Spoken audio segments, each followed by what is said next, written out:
be available. So there we go. So what I want to do first of all is just go back and go over the objectives for the session today. I kind of laid them out just a little bit right there. But we're going to dig into creating, storing, sharing video using Studio as our platform. We're going to talk about putting Studio to use with student creations. Then we're going to make sense of Studio with its use data. And we're going to fill in the cracks with that with a lot of other things as well. Now you're looking at that objectives, little image on the screen right there. And I know we already spent a session on images, and I know we spent a session on cool tools of the internet. Well, this item that you see on your screen here kind of brings both of those into play. First of all, I created this image on Canva, and then I took it a step further and used Genially, which is a really cool tool, to add some interactive elements to it. So super easy to do. Probably took me like 15 minutes after I already had the image created, because I just modified it quickly to meet this session.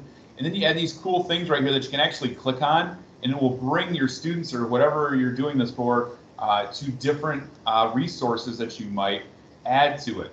And I think I got it's like, a YouTube video, and so there's a lot of different things that you can throw in here. I know I covered it last week, but I just wanted you to see this cool tool with some imagery in action for you here in a session.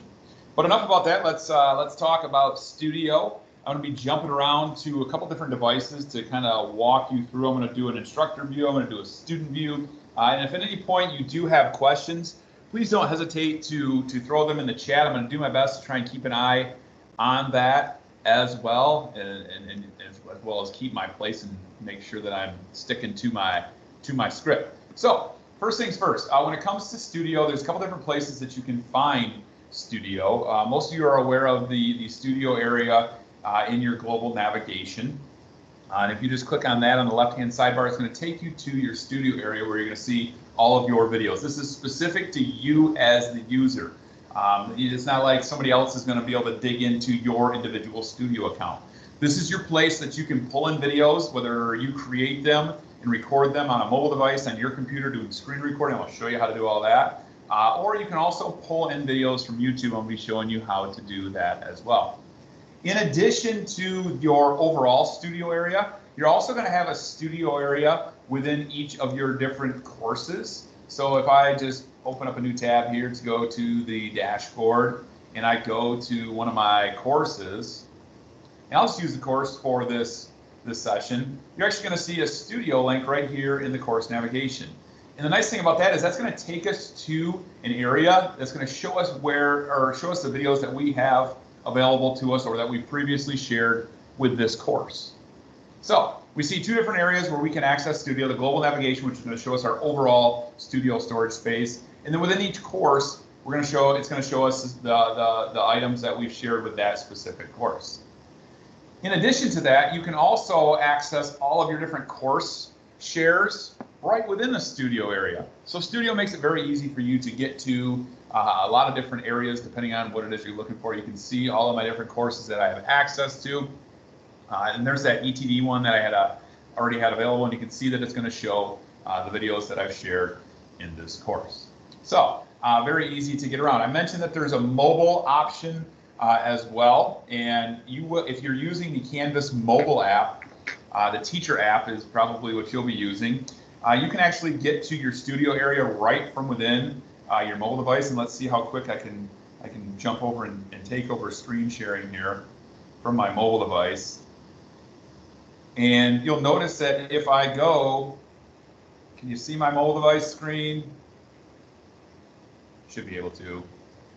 Yeah, you can. Okay, so if I go to the teacher app there, it's super easy for you to get to the Studio area. So you got your dashboard here. You see they call it the hamburger, but it's been called a lot of other things as well in the upper left-hand corner. If you tap on that, you're going to see a Studio area. Now the cool thing about this is you can not only see all of your Studio videos right here, like we saw on the web, but you can also add to the Studio area. You see in the upper right-hand corner where it says Add. So you and your students can very easily, and this is a little bit confusing where it says Browse Files. If I tap on that, it's going to allow me to pull videos that I've already created via my photo library, but it's also going to allow me to record videos if I wanted to, right from my mobile device. And if I can get if I can get my camera to switch to the other view, which it's not allowing me to do right now, I think it's because I'm using it for a screen recording, you're going to see that I can quickly record using this mobile device. So that makes it very easy for your students to quickly record a Canvas studio, maybe maybe they wanted to record a speech or they wanted to just give their answer via video. They can very easily do that from Studio. All right, and we'll pop back to what mobile looks like here in a second. We're gonna go back to screen sharing from my computer. There we go.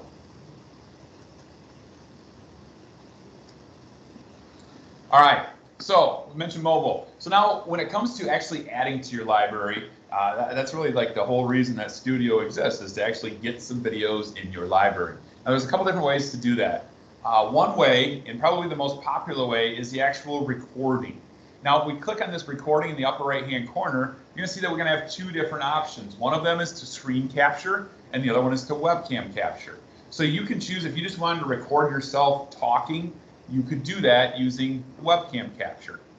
If you want to record your screen, maybe you're showing them a resource or you're going over something, some notes or something like that, then you can do a screen capture.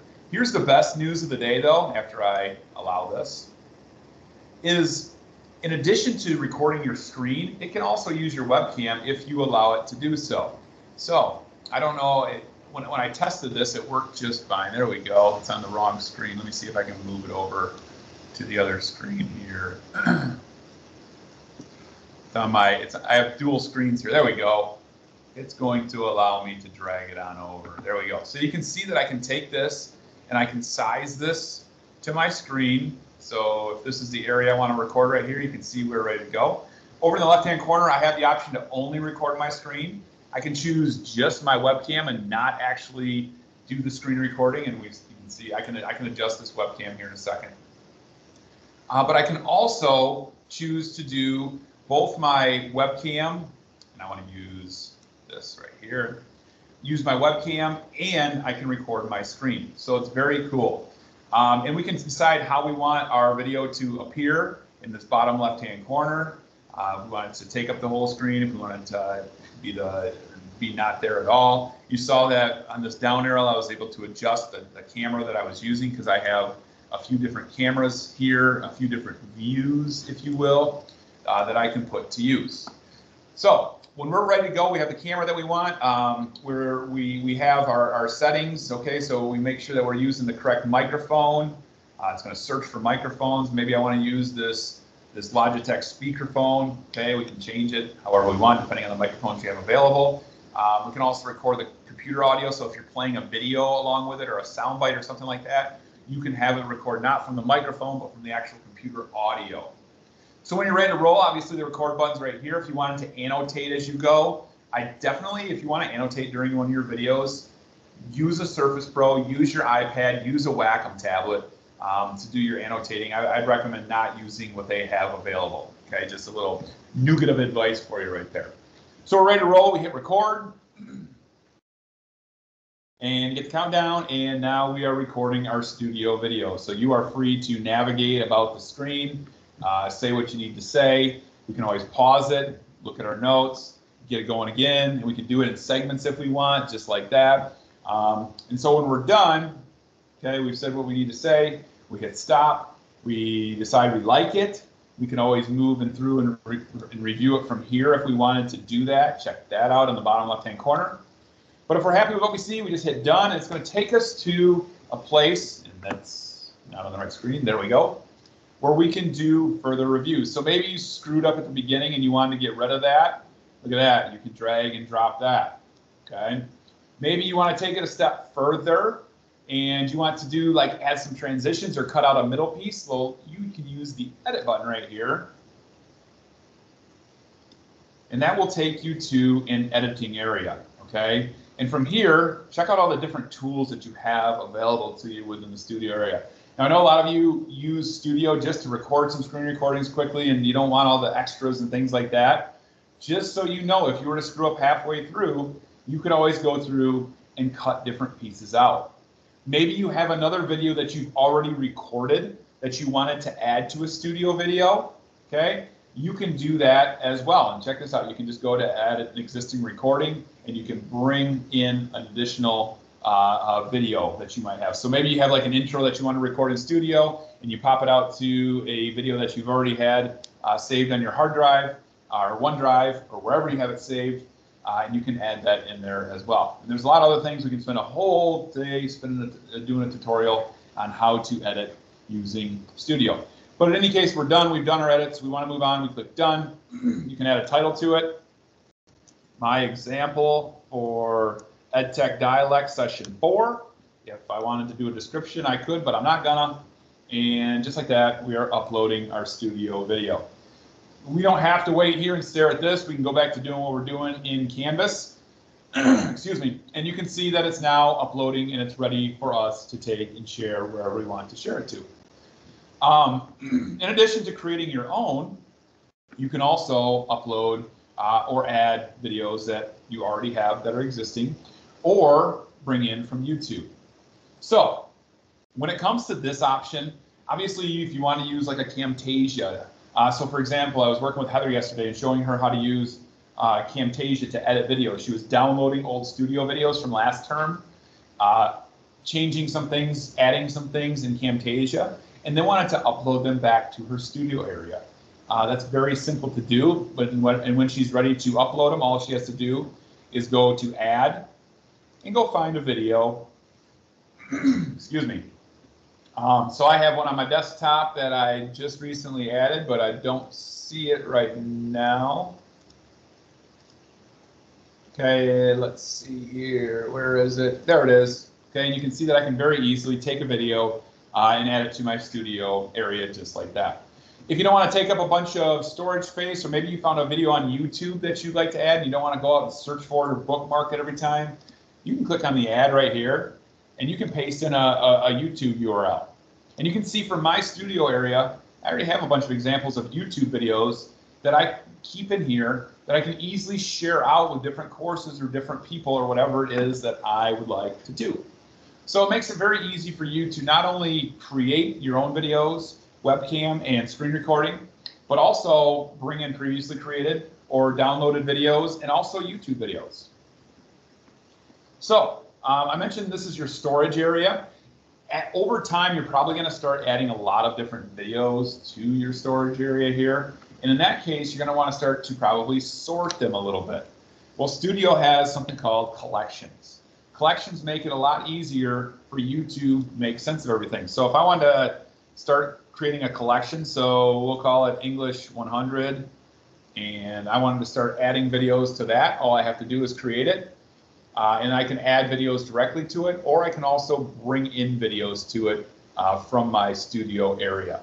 Okay, so I should be able to, let's see here, click on the Move To, and that allows me to take it and very easily start making sense of my areas. You can see that it creates a little tile in which I can see the different videos that are in there. I only have one home. There we go. You can see that I've added a couple videos to this collection already, and my clutter is starting to decrease in this area. Okay, so that's not to say that, hey, I can only add those videos that I added to English 100 collection to an English 100 course.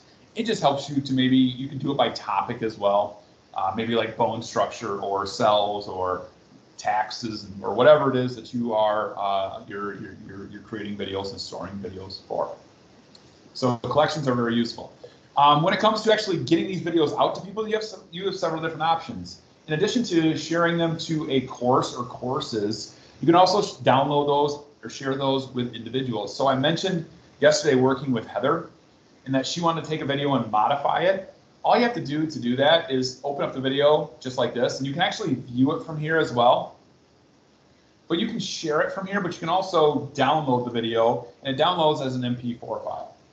Okay, so that allows you to take it to like a Camtasia or an iMovie or something like that to make edits to it, changes to it, and then re-upload it. Hey, Kevin, can I interrupt? Yeah, interrupt. You're saying Camtasia with a C? I'm not familiar with the software. Yep. So that's a good question, Todd. So we have a site license, an instructional site license to Camtasia and Snagit from TechSmith. So if you would like to do higher level edits and things like that, I could definitely hook you up with that software. And that was something we covered in the video and picture one. And I do have the resources in the ETD class, but I'm more than happy to blast those out to you as well. Okay, thank you. And if you would like me to go over those with you, if you do want to have those, I'm happy to show you how they work as well. 10-4. All righty. So from this area as well, you can see any view insights that have happened. So if anybody's watched this video, it's going to show you here. Obviously, this isn't a very popular one, and the one person that did watch the video didn't even finish the thing. So not a great example here. But I'm going to dig into this insights and captions and comments and things like that here in a second. So I'm just going to back up. So you see that you can download it. You can very easily share a video. Sorry, that's a collection. You can very easily share an individual video just by going to share media. And you can see that you can create a public link. So if you need to share this with people that don't have access to Canvas, you can actually click on this and it will allow you to share that with non-MCC people if you wanted to do that. If there's somebody that says, hey, Todd, can you share a video with me? You can just go ahead and we can type in their name right here. And you can see just like that, I can shoot this video over to Rob Spohr or Todd, here you go. Todd, why are you not in here? There you are. Okay, you just had to be more specific. Okay, I thought you were like the share, the one name association. We'll work on that.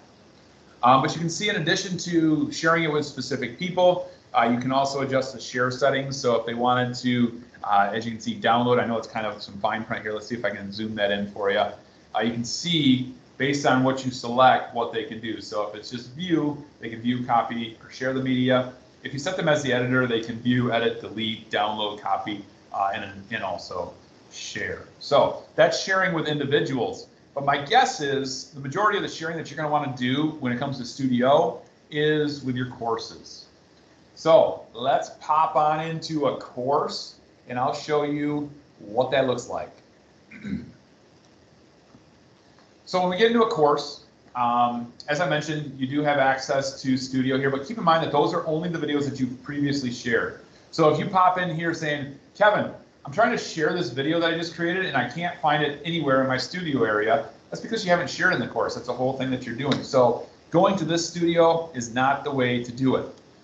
So there are two main ways that you're going to share your Studio videos in a course. You can share it directly in a module, or you can share it in any instance of the rich content editor. That's that little text area in a content page, an assignment area, a quiz area, discussion, you get the idea.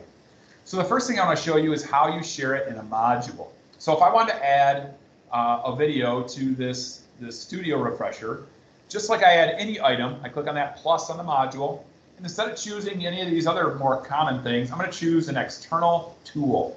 Now, a lot of confusion that I see sometimes results in accidentally selecting external URL because you're rushing, actually going fast. But you'll choose the external tool and you will search for Studio. And ladies and gentlemen, once you do that, it's just that easy. It's going to show all of your different Studio videos that you have available. If you don't see one you like, you can create one right from here as well to add, or you can pull one in. All right. In addition, you can sort. So if you have a ton of them, you can sort from there. Like I mentioned, if it's a collection, check this out. You just click on view and it's going to open up that collection and you can find that video that you want to share. So I'm going to just add this short little one right here, this 50-second one. And then there's a couple questions that you're going to, or a couple options that you're going to be able to select. You can allow comments. I'll get to comments here in a second, but they're very cool in Studio. It might even be a nice little way to get some feedback or have a little low stakes discussion for your students, or for you to throw some prompt questions in there just to make sure people are paying attention. So if you want to allow your students to download it, maybe they're going to have some poor connection and they need to be able to download the video, you can do that. But I'm going to go ahead and click embed, and we're going to scroll down here and you can see that I can give it a name. We'll call it ETD sample video, I don't know, 2, there we go, and there it is. Check this out. It's right there for all to see in my module. So now that we have this here, okay, before I go into showing you the other way to add an item, I'm going to show you a couple of the different features. So the first tab is the details. If you wanted to change the title of the video, sample 4 is kind of bland. Excuse me, bland. So we will go with, I'm having writer's block here. My best video ever. There we go. And you can tag it if you wanted to tag it. You can give more of a description, but we're cool with what we see right there. So our details are now set. When it comes to commenting, like I said, you can actually put inline comments here. So if I play this, being recorded. I'm actually going to fast forward it. And when I go to put a comment in, I didn't pause that. I didn't hit the space bar. I didn't use my mouse. When I go to add a comment, it automatically pauses the video, okay, and it will allow me to post a comment. Boom. And now it's going to start playing again. But the cool thing is, if I were to back this up and play it, you're going to notice that when that comment part happens, it pops up on the screen as well. So you as the instructor, you could put some prompts in there if you wanted to, like you're still paying attention, or what did I say there? Please respond to this, things like that. And the students can actually respond as well, or comment what you'd like. Anything that you can think of, you can put low stakes inline comments there. I mentioned that there's analytics with this. So the cool thing is you can see who's viewing what. So we can see in this class I have 2 individuals, myself and this test user, Maryland student. I can watch all viewers, as you can see here, and see who's viewed what. I can be like, hey, Maryland, you said that the video didn't tell you all the answers, but when I go back and check out your insights for the video, it appears that you didn't watch it. Okay, so not that we're in the business of busting students, but you can also try and understand when you create videos, are the students paying attention throughout the whole thing? Are they losing interest at a certain point? It just gives you more insight to your works of art there for the Spielbergs and the Lucases that are out there. So if I pop over to the student view and I pop into the course as a student, Maryland in this case, I can cruise on down to my module, let's see, and we can see, maybe I didn't, actually, I don't think did I not publish this? Maybe I need to refresh it. Oh, better name, that's right, I changed it. See, I gotta pay attention to what I change things to. So as a student, I can pop in here and see that video that I just posted, and it says I'm not allowed to view this content. If it wasn't, if something didn't go wrong in this wouldn't be an EdTech Dialect session. So why in the heck is this not allowed? Let me pop to my module quick, make sure I have everything published. I shouldn't have to publish a link. Maybe that's it. I didn't publish it, and I was clicking on the wrong one. So user error. So it wasn't Canvas. Once again, Canvas did not glitch. I cannot blame Canvas for this. This was user error. So there we go, right there. Pop on over to this, and now we can view it. It works as expected on Maryland. That is still being recorded. It's still there, trust me. Okay. And I can point. So I can pop on over to this. Some things out, circle some things, highlight some comment things. will pop up. Very cool. It's going to give you the ability to do that. I am by no means a pro in Studio, but I know my way around it a little bit. Maryland's comment goes in there as well. Maryland can edit her comment too. If I go ahead and pause that, Maryland can edit her comment if she wanted to, or if they wanted to. But Maryland's kind of bored, so Maryland's just going to skip through to the end. Okay, it just continues it where I hit pause before. Good job, Teach. That was kind of boring. And now as the instructor, if I pop back there, we can refresh this, and it should generate the insights. It might take a second. Sometimes it does take a second to generate the insights. But if I view Maryland, check out, we can see what Maryland viewed on the video. We can see you saw me skip it, well, me as Maryland. And you can see that there are some chunks where there was some skipping going on. But as the instructor, I can cruise on through and check out the comments. Circle some things, highlight some things. It's going to give you the and we can see that since it was a reply, it's not going to pop up, but we can see that comment is there. Highlight some things. As the instructor or as anybody, you can click on the timestamp to jump to where that comment is. If you just want to review the comments and reference what they're talking about, especially helpful if you got a really long video. So we talked about the details, the comments, the insights. You can also caption videos. They will auto caption.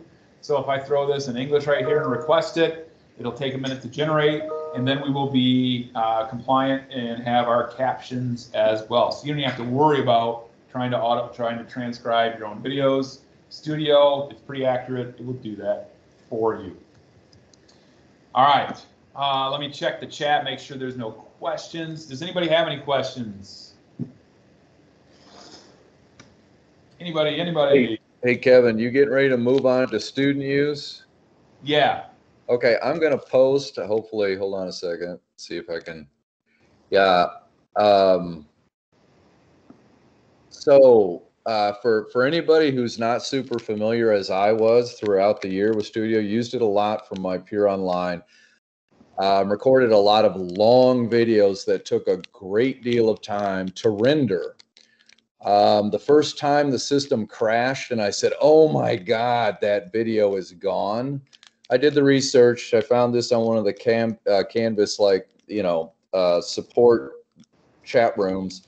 So that video has not disappeared, even though it says it's crashed, it's gone, you're screwed, it doesn't show up. There's actually a way to go find it on your device itself. And I just posted what I found and it works like a charm. So no reason to freak out. And even if you don't, jot this down, what I've posted in the chat, you can go find it. It's not a big deal at all. If you haven't used it much and while rendering, it crashes for you at some point. Yeah, that's a very good point. We have had that happen. So what Todd posted, I'm kind of doing it right here. I just went to record a new screen recording. And as soon as this loads quick, it's telling me to download. That's strange. It should not have me do that. But maybe we'll do it quick. But basically what Todd put there is when you get to this recording area and you hit record, you hit pause, and you take to like that editing area that I was at, in the upper left corner, you will see back to recordings, and we'll give you a list of all of those recordings that you should have out there. So I second what Todd says. Very easy for you to get to those. So sharing to a module, very easy to do. You just use your external tool. But I also mentioned that you could share it, and this is going to into any course item. This is going to lead right into the student piece. I know I already touched on a couple different student ways, but when it comes to students turning things in as studio content, very easy to do. So the example that I have here, I have an assignment sample here. You can see that the instructions are very bland. And so if I just go to edit, like I said, any instance of the rich content editor, this right here has a link, as an icon for adding a studio video. So if you want to give some instructions or some supplemental content using Studio, you just find this little blue icon and it's going to give you access to your entire Studio library. Look at that. So all your videos right here. So if you wanted to post, hey, I need you to watch this video on getting feedback, we go ahead and we embed that right there, and boom, just like that, that Studio video is now in your assignment instructions.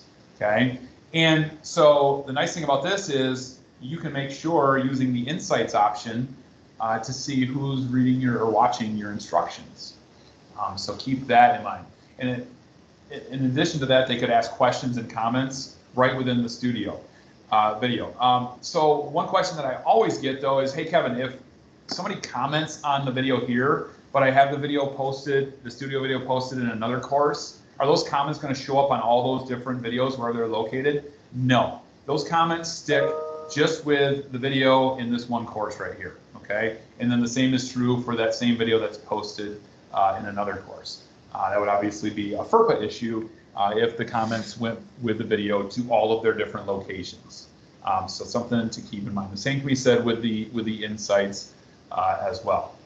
So you can see how easy that is to add a video to your rich content area. The same can be said with the pages, with the discussions, with the quizzes, with announcements as well, and also for students. So a great way to share student videos, in addition to having them turn in a Studio assignment, is also in a discussion area. So if your students are working on a discussion, maybe instead of just typing out everything, they have a little sample that you wanted to share, you could have them upload a video to Studio and share that as part of their discussion reply. It kind of helps to make that discussion reply a little less standard, a little more out of the ordinary, more robust in terms of what they can offer and how they can explain it. It's not just, I agree with you, that's a great point. And also, I say this, they can actually say that via a video. So what does that look like for students? First of all, when it comes to submitting an assignment, if I go to this home area, I actually do have a sample assignment here. And if we go to session 4, you can see that here's the assignment. And I set this as turning in online in a file upload. So when a student says, yeah, I want to start the assignment, okay, you can see that in addition to the normal file upload tab and the Google stuff and the Office 365, look at this tab right here. So this tab is then going to give the student access to that student's studio area. And they could, just like we saw before, they could record directly from here. They can add, meaning, excuse me, upload a file or pull in a YouTube video, or they can just go ahead and say, I'm going to use this one. And just like that, they're ready to submit their assignment. So very easy to do. Let's see if I don't know if I have a discussion available to me. Yeah, I do. Okay. So if I go to reply this as a student, there's that studio button again. Keep in mind I'm on the student view right here. Okay, and just like that, I have access to all my studio videos. And so if you wanted students to submit an assignment, a studio assignment, that's not going to give other students the ability to see the studio video. If you wanted to create an opportunity for students to share their video with other students, then a discussion is a great option for you to do that. Regardless, when you're having students create videos and do things a little bit different, there might be some complaining and some groaning and stuff like that, but it's going to really extend their use of technology. It's going to extend their perspective. They're going to be able to paint a different picture for you. And so, as always, if you need support with this, I see Josiah's here, but the service desk would love to help. I am happy to come into your class and explain Studio and walk them through it. And to make things even easier is in the student app, let me pop over and share my screen from my mobile device.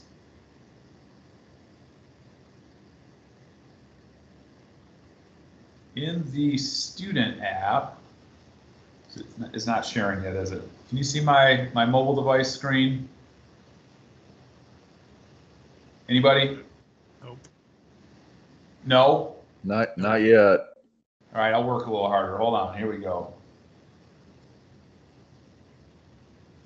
If it doesn't work the first time, it'll probably work the third time. I missed a key step there. I didn't hit start broadcast. So there we go. All right. So if I pop over to the student app, see it in that collection there, bottom right-hand corner, the red one. Okay, and I enter this course as Maryland. Let's see here. There's my EdTech Dialect. If I go to the course modules, there we go. I don't know if I'll be able to resubmit the assignment, but I'm going to try right now. So I scroll down to Studio Submission. Okay, and I can click Resubmit. And just like that, look at that. Okay. I can choose to upload a file from here, but I can also access my studio area. Okay, so this is very easy for students to use. If they don't have it in their studio area on their mobile device, that's okay. They just hit Add and browse files and take video.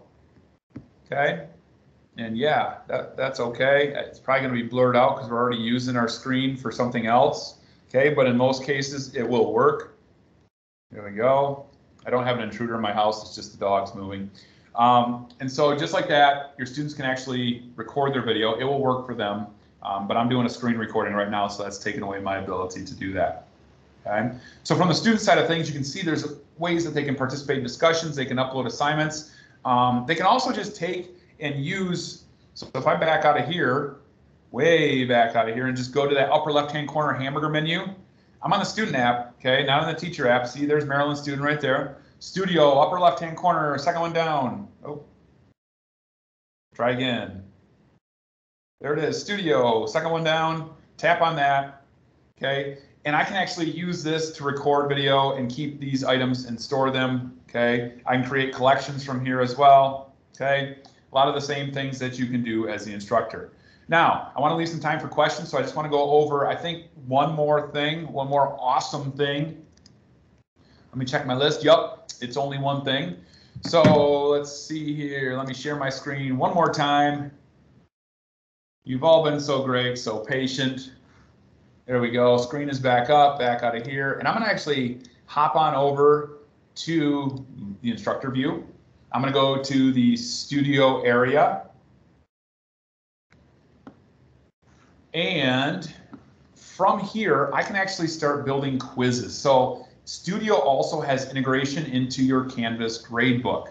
So in addition to putting a video in a course, you can also put a video as a quiz in your course. So I have a few of them set up already, but if I don't, that's okay.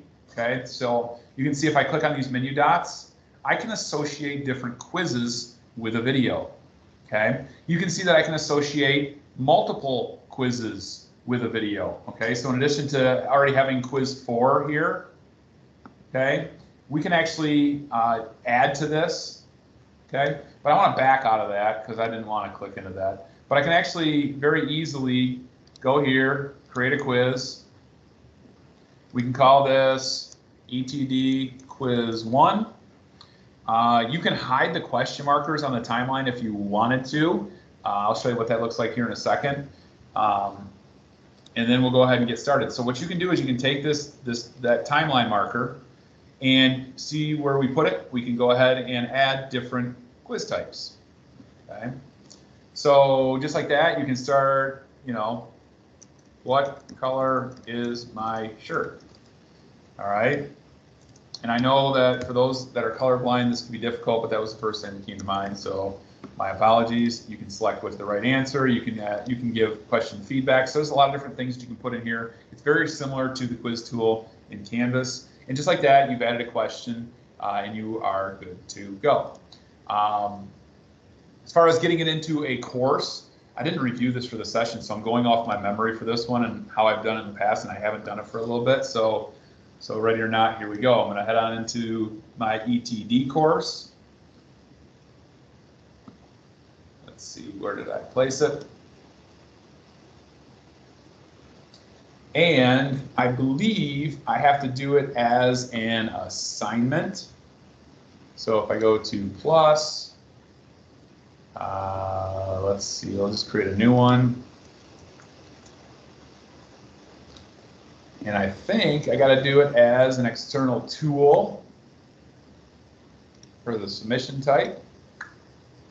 And I think from here, I just go find Studio. There it is. And just like that, I choose which, what was the one that I added it to? Now I can't remember. Week 2, I think is what it was. There we go. Video quiz embed. If we had multiple quizzes here, so I mentioned you could add multiple quizzes, you can actually choose your quiz. But we only have one here. And just like that, we have added a video quiz as an assignment. Boom, put a point value, save and publish, and we're ready to roll. Okay. So if we pop on over to, it's preparing it, so it might take a little bit, but I would pop on over to Maryland, and let's just check and see if it is available. Scroll on down. I think it was this one, wasn't it? Yep, 10 points. There it is. Okay, so as a student, I'm ready to get started. What's up, students? Kevin Wagmaker here, MCC's Instructional Technology Consultant. Want to make you aware of a new tool that we've added. Oh, there it is. It paused it. I wasn't really paying attention, actually, but I can still see right through it. So I'm saved by the preview, but I allowed the students to rewatch it. That for you in Canvas like called Portfolio. Okay. So when I'm Portfolio done, is an e-portfolio tool. It lives in Canvas, but it also is accessible out. I think we get to the end and it will ask us if we want to come in the near submit. future. Stay tuned. Right here. As of now, if you have any questions, contact the MCC service desk. There we go. So we get to the end of it. We can replay it if we want, or we can submit it. And just like that, we're in business. As a student, I can see, all right, 100%. As the instructor, I can roll on over here and refresh it, and I can see the results. And the results are not compiled yet. Ah, there they are. Okay, so I can see that Maryland did a good job. I knew Maryland would do very well. Maryland's a very, very good student. Let me see if I can find that quiz in here somewhere. I have a lot of things in here. Where in the heck is it? Ah, there it is right there. Look at that. So the gradebook integration is so fresh and so clean and ready to go. So that is all that I have as far as studio goes. We could spend a whole lot of time doing a deeper dive and making videos and things like that, but that is not what we have planned for this session. So does anybody have any questions or anything that they would like to add? I know Todd added a really high quality nugget of information there that ultimately some of you will probably be faced with, because computers crash as connections go bad and sometimes upload failures happen. And if there aren't any questions, then I want to thank you for joining us again. And we're taking a break off next week. No session. And then in 2 weeks we're going to be doing a session on OneNote. And I have some guests that are going to join us as well. So it's a great time to familiarize yourself with the digital trapper keeper of 2021. Hey, Kevin, I still had that problem a little while back where I had a student that had to submit a file, but she couldn't figure out how to scan the file. So she submitted it as a video. And then in the studio section for that course, it showed me that it was visible to other students and other students had actually seen it. So you said that they couldn't. So I'm just curious if you double checked that or not, or if that has been fixed. I don't recall a solution for that, but you sent that to me via email. I think we were talking about it like in one of these meetings before. Okay. But I can send you the details if you want me to. Yeah, that would probably be good, because that way I can actually like do some snooping around and actually remember to do some snooping around. They shouldn't, I mean, if it's submitted as an assignment, obviously, it's like any other assignment in that you can actually, and just something I forgot to mention is you can view a studio video submission from the SpeedGrader. So that makes it easier to view as well. But like any other student submission, like no one else should be able to see that. It shouldn't be shared with others. So yeah, I'd like to take a look at that video. If you could just tell me the student and the course and things like that, we can see what's going on, whether they gave everyone access to it or what. Unfortunately, I did delete all of those videos because I couldn't see any other way for them to be, change the permission so people could see them. Yeah. But I can try to reproduce it. I did try to reproduce it as the test student, and it does seem to just be out there where everybody can see it. But I don't have an actual student account in my courses that I could do that. So okay, so you're saying that when a student shares it to a course, it goes in the course area of the course. Right. Okay. And they turn it as an assignment submission? If they submit it as an assignment submission, yeah. Using the studio tab thing. That's bad. That is bad if it's still there, yeah. I agree. That's not how it works. So yeah, I'd like to look into that more. Maybe I'll do some testing on my own, but if you send me an email so I don't get sidetracked here and forget about it again, I apologize for that. Oh, I'll do that. Right. Thanks. Yep. Any other questions? For a lot of you, I know that this was a refresher. Hopefully you picked up a couple new items that you can put to use. The biggest thing for me is just, working to find ways that students can put it to use as well. So don't worry about storage. We have plenty of storage. I have like a gig per user, and that's accounts all students as well. And obviously people are not students wise are not using it. So, well, not using it a ton. So, all right. Well, if you have any questions, you know how to get a hold of me. I appreciate y'all rolling in for this, and look forward to continuing to work with you on your studio needs. Cheers. Thanks, Kevin.